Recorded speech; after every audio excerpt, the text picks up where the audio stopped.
Hoje nós vamos falar sobre um assunto que ainda é confuso, né? Vocês sabem que eu sou um cara da espiritualidade, eu acredito em Deus acima de todas as coisas, mas também sempre falei para vocês que Deus só resolve o impossível. Qual a função de Deus? Resolver o que é impossível. E o que é possível? É a função da sua inteligência. Então, se você não desenvolver sua inteligência, você acha que Deus vai fazer o quê? Vai fazer coisas que você poderia estar fazendo? Quer ver um exemplo? Quando Lázaro, o melhor amigo de Jesus, morre, Nico, já passou pela história de Lázaro? Já. Quando o melhor amigo de Jesus morre, ele demora ainda 3, 4 dias para ir lá ver Lázaro morto. Quando ele chega, já está um desespero na cidade, já está enterrado. E as irmãs, que eram muito amigas de Jesus também, as irmãs de Lázaro, falam: se você tivesse chegado antes, ele não teria morrido. Mas na verdade tudo tinha um propósito, né? E ela fala: calma. E Jesus fala: calma, Lázaro há de ressuscitar. E ela fala: não, claro, vai ressuscitar no último dia, que é a promessa. Depois que todo mundo morrer, um dia Jesus vai voltar e todo mundo ressuscita junto. Ele falou: não, Lázaro só está dormindo. E ele vai na porta do túmulo, é uma pedra redonda colocada. Ele vai na porta e fala o seguinte: retirem a pedra. O que é maneiro é o seguinte, que na sequência, Jesus vai dar uma ordem: Lázaro, vem para fora, o morto vai ressuscitar 4 dias depois e vai sair. Mas na hora de tirar a pedra, ele não fez um sai pedra, ou fez assim, ou simplesmente, pedra, remova-se. Porque aquilo que o homem pode fazer, que faça o homem. O homem não consegue ressuscitar morto, então deixa eu. Agora, tirar a pedra vocês conseguem, então tirem a pedra. Depois que eles fizeram a parte deles, Deus fez a dele. Então, basicamente, é sobre isso que eu quero falar hoje. Até onde vai a parte de Deus, na opinião de vocês, o que vocês acreditam sobre isso? E até onde entra a nossa capacidade de fazer negócio, né? Eu costumo dizer o seguinte: as pessoas perguntam: qual a sua formação acadêmica? Ontem mesmo eu tive que falar minha formação acadêmica, por uma entrevista que eu passei online. Aí eu falei assim: eu tenho graduação, eu tenho um mestrado, né, em comunicação, linguagem e cultura, e eu tenho também um MBA em negócios, né, pela Wiser. Aí o cara: a Wiser faz MBA? Eu falei: eu tive. Eu tenho mais de 120 horas de ligação nos últimos 11 meses com o Flávio Augusto, e eu aprendi tudo de negócios, né? Tô precisando até lançar o meu curso, o Equity, né? Um curso bem melhor do que outros estão oferecendo por aí sobre equity. Mas eu aprendi coisas incríveis e hoje a gente começa a conversar sobre, a gente consegue conversar sobre negócio. Ou seja, não é porque eu tenho Deus que eu estou me dando bem nos negócios. É porque eu aprendi com vocês, basicamente, lendo muito com as experiências da vida. Então eu quero começar com a primeira pergunta. Por Flávio, nosso professor. Flávio, você construiu um negócio bilionário. Aliás, a maioria das coisas que você botou a mão multiplicou a nível de bilhão. O último foi o Orlando City, que eu tive o privilégio de ir lá, né? Éramos vizinhos em Orlando e o Orlando City foi vendido por 2 bilhões, né? Vai viver uma vidinha apertada? Vai, mas dá para viver, né? Você junta daqui, junta dali, você consegue, né? Agora, como é que pode? Onde é que você acha Deus? Se é que acha, né? Eu estou fazendo uma pergunta que você pode responder negativamente ou positivamente. Onde é que você acha Deus num cara que saiu do Jabu, né, lá em Bangu, Rio de Janeiro, né? E entrou em negócios bilionários? Onde é que está Deus nisso? Assim, a gente tem vídeo de 20 anos atrás, você dando aula, cobrando os funcionários, sempre gerindo o negócio. Mas Deus entrou aonde? Me explica isso e que o pessoal também quer entender. Bom dia. Bom dia a todos. Bom dia. Bom, Brunet, a exata fronteira eu não sei te explicar. A exata fronteira. A partir daqui ou a partir dali.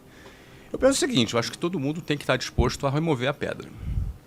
Se não existir essa disposição, se ficar as pessoas com a passividade para remover a pedra, eu estou usando a metáfora, a história que você usou de Lázaro, não é? Se o cara tiver resistência para mover a pedra, se ele não fizer a parte dele, uma coisa é fato: Deus não vai fazer aquilo que eu posso fazer, aquilo que cada um vai fazer. Ele não vai remover a pedra. Então as pessoas têm que estar dispostas a remover a pedra. Agora, a partir de que momento? Porque crendo em Deus, crendo na existência de Deus, como eu creio, a gente crê que Deus em algum momento ele age.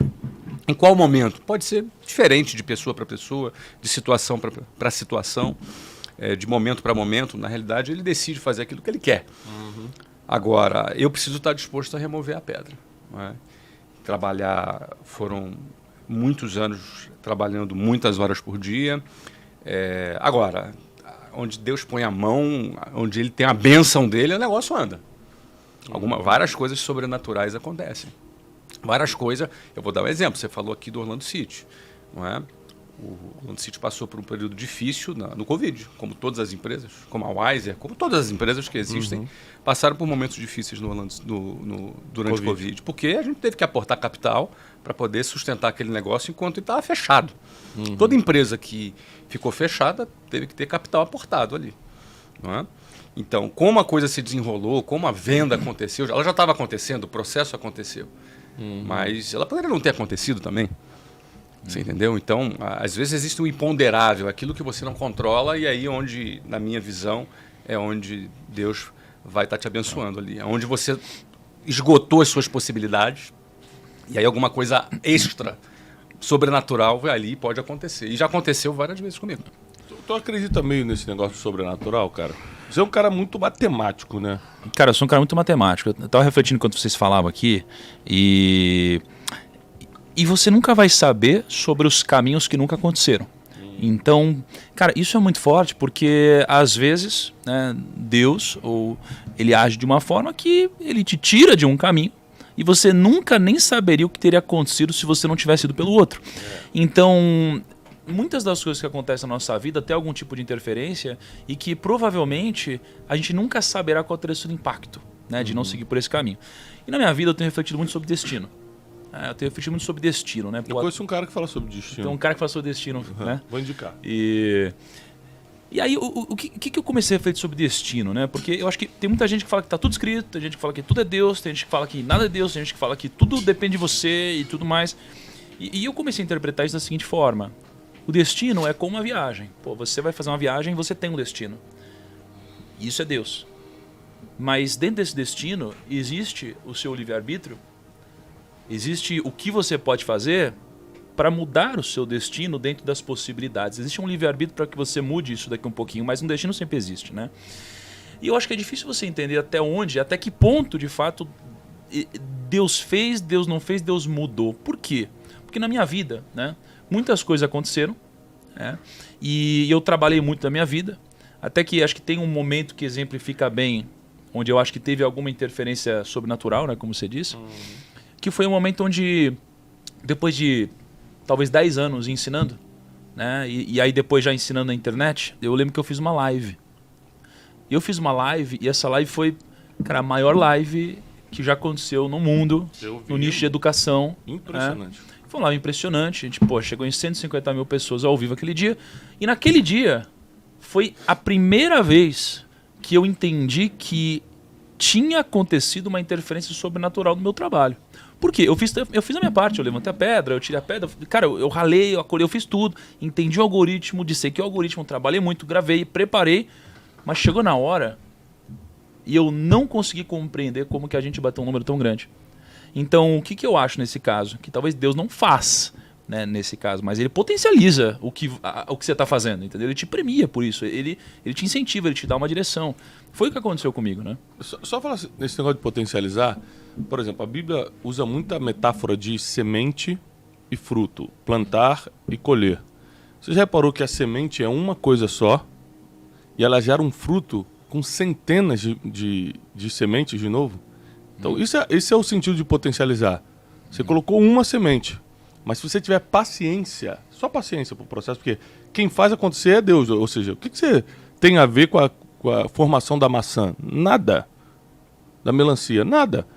A não ser que você não coloque a semente. A única coisa que você pode fazer é colocar a semente. O resto, todo o processo, é Deus fazendo a partir dele e você esperando. Eu acho que as pessoas têm muita dificuldade em esperar depois que Deus está fazendo a partir dele. A pessoa quer acelerar o processo divino, entendeu? Mas se você esperar o processo, o que vem na sua mão é o que a gente chama de potencialização. Você tinha uma semente, agora você tem centenas de sementes. Alguns usam para comer, outros usam para replantar.